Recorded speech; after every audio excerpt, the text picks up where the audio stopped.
சமீபத்துல வரக்கூடிய இந்த பாலியல் விவகாரங்கள் அண்ணா யூனிவர்சிட்டியாக இருந்தாலும் சரி, இப்ப கோயம்புத்தூர்ல நடந்த ஒரு மாணவியோடைய அந்த வன்புணர்வாக இருந்தாலும் சரி, உங்களோட பார்வை விரும்புறீங்க? இல்ல, பெண்களுக்கான வலிமையை பெண்களே புரிந்து கொள்ளலன்னு ஒரு பக்கம் நம்ம பேசுகின்றது போன்று, பெண்களுக்கான சட்டத்திட்டங்கள் பெண்கள் கண்ணோட்டத்தின் வழியா வகுக்கப்படலைங்கிறது தான் என்னை பொறுத்த வரைக்கும் பெரும் ஆதங்கமா இருக்கு. நான் இதை 2 வகையில பிரிச்சு பார்க்க விரும்புகிறேன். தொடர்ந்து தமிழ்நாட்டுல பெண்களை போற்றுகின்ற விதமா தான் நீங்க ஒவ்வொன்றும் நடந்திருக்கும். நதிகளுக்கு பேர் வைப்பாங்க, இல்ல ஒரு ஒரு பறந்துபட்டு ஒரு வீரமான பூமாதேவின்னு வச்சிருக்கோம் பேர் வைப்பாங்க. எல்லாத்துக்கும் பேரை வச்சோமே தவிர அவங்களுக்கான உண்மையிலேயே முன்னுரிமை கொடுத்தோமா, இல்ல அவங்களுக்கான அந்த முன்னுரிமை பெண்களும் சரியா பயன்படுத்திக்கிட்டாங்களா, இப்படி 2 வரைமுறை. இங்க சட்டங்கள் மாற்றப்படணும், தண்டனைகள் கடுமையாக்கப்படும்.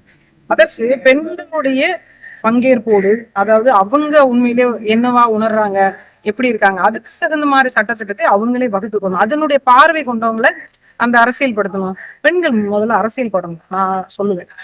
ஏன்னா பாதிப்படைகிறது நாம். இன்னைக்கு எல்லாருக்குமான சுதந்திரம் கிடைச்சிருக்கு, பெண்களுக்கான சுதந்திரம் மட்டும் இப்ப வரைக்கும் இல்லை. இருக்கிறதை தவறாக பயன்படுத்தி கொண்டு அதை சுதந்திரம் என்று சொல்கிறாங்களே தவிர எந்த சூழல் உங்களுக்கு சுதந்திரம் அப்படிங்கிறது தெரியல. எதெல்லாம் நான் செய்யணும்னு நினைக்கிறேனோ அது சுதந்திரம் நினைக்கிறேன், எதெல்லாம் செய்யக்கூடாதுன்னு நினைக்கிறத செய்யாமல் இருக்கிறது பேரும் சுதந்திரம் இல்லையா? அப்ப இங்க என்ன கோட்பாடு இருக்கு? ஒரு பெண் தன்னை எப்படி பார்க்கிறா, தன்னை அழகுபடுத்திக்கணும், நம்ம இன்னொருத்தருக்கு ஒரு இன கவர்ச்சிக்கு தகுந்த மாதிரி நம்ம தயார்படுத்திக்கணும், அது இல்லை. உனக்கு பெரிய அறிவாற்றல் இருக்கு, நீ இந்த சமூகத்தை படைக்கவும் முடியும் விழுங்கவும் முடியும் என்றால் படைப்பதற்கான பேராற்றலான ஒரு பெரிய ஆற்றல் இருக்கு அப்படின்னா அதையே முறையா பயன்படுத்திக்கல. நீங்க அரசியல்ல பங்கெடுக்கணும், பொருளாதாரத்துல பங்கெடுக்கணும், வலிமை மிகுந்தவர்களா மாறணும், உங்களுக்கான அரசியலை நீங்களே கட்டமைக்கணும், உங்களுக்கான அதிகாரத்தை நீங்க வலிமை அமைக்கணும். ஒரு சின்ன எடுத்துக்காட்டு சொல்லுவோம், ஒட்டுமொத்த எல்லா பெண்களுக்கும் இந்த கேள்வி வைக்கிறாங்க, கல்லூரி மாணவி, குடும்பத்தில் இல்லத்தரசு எல்லாருக்கும் வைக்கிறேன்.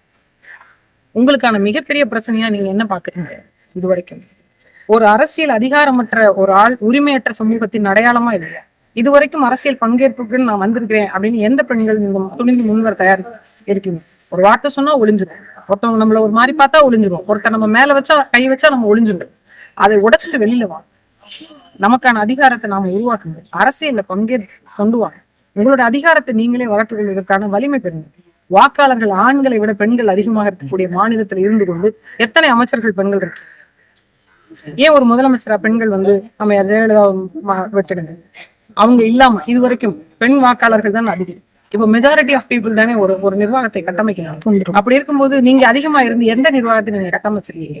நீங்க உங்க கண்ணோட்டத்தின் வழியா சட்டங்கள் ஏற்றப்பட்டா ஒரு பெண்ணை அவ்வளவு விளப்பமா போய் கை வச்சிட முடியும்? எங்க கேள்வி இருக்குல்ல. எங்க பிரச்சனை நடந்தாலும் அது செய்தியா கடந்து போறது தயவு செஞ்சு விட்டொழி.